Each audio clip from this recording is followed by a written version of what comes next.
Hello, my name is Tim, and today I just wanted to make the second half of the video of different ways of managing and dealing with anxiety. So, I'm going to give you a couple of different tips here. One way of managing or dealing with anxiety, particularly more like the physical symptoms of anxiety, racing heart, breathing really fast, those sorts of things. One thing that can help to bring that under control would be deep breathing. And I know it sounds really simple and like this couldn't possibly work, but if you do 5 to 10 really slow, deep breaths using abdominal breathing, you can probably find lots of those different things either doing a Google search or on YouTube. I'm sure there are plenty of different examples to show you how to do deep breathing. But that 5 to 10 really good deep breaths can help to bring things down. Another way that you can reduce your anxiety level would be to do progressive muscle relaxation techniques. And that would be another thing that you can Google. Again, it's progressive muscle relaxation. It's basically tightening a muscle group for 5 seconds and then relaxing and just going through all of the different muscle groups that you have conscious control over. And again, it sounds really simple, but it is very helpful and useful for relaxing yourself.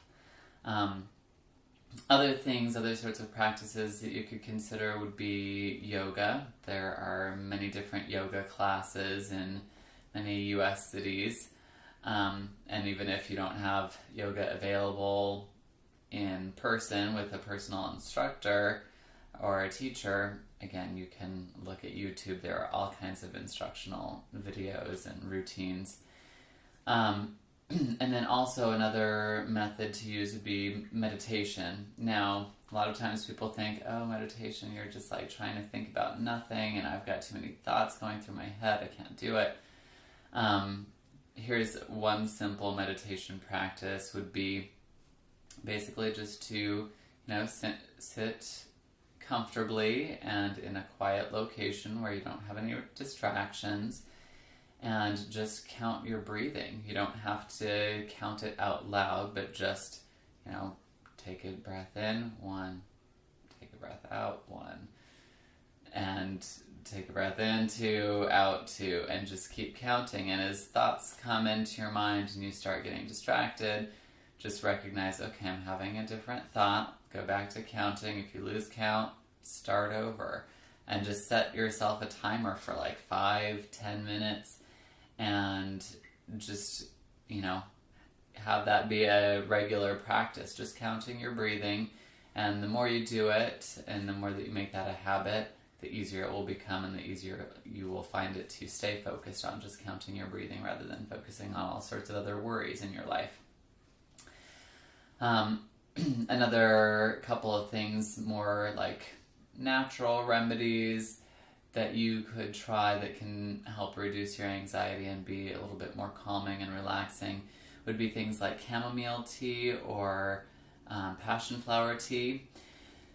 These two sorts of plants have, chamomile and passion flower, have some similar sorts of qualities to the medications for anti-anxiety. Like one of the big ones that most everyone's familiar with is like Valium. Those chamomile and passion flower have some similar qualities to that. Now again, consult with your medical provider in regards to that to make sure that you don't have any allergies to it and that it's not going to interact with any other medications that you might be taking or any other kind of health concerns that you might have. But those are usually some over-the-counter, pretty easy things to get a hold of. And probably you would want to do that more in the afternoon or evening when you're not going to be driving or operating heavy machinery, because most people do feel a little bit drowsy with them. And of course, like I had sort of alluded to before, if your anxiety problem is getting to be more than what you can handle on a regular basis, you're not able to leave your house, or you're letting things go by the wayside that you normally wouldn't let go by the wayside, like grocery shopping or things like that. If you're avoiding things, that's probably about the time that you would want to seek professional help.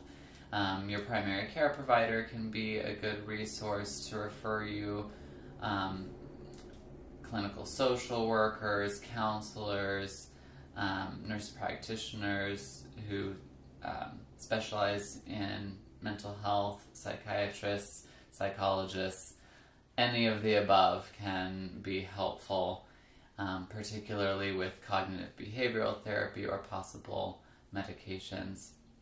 So I hope that this is helpful to you, and hopefully you won't need to get too much on the professional help of things, but always keep in mind that that's a good option, and sometimes that can really change your life, so that you don't have to deal with these issues long term. So thanks, and have a great day.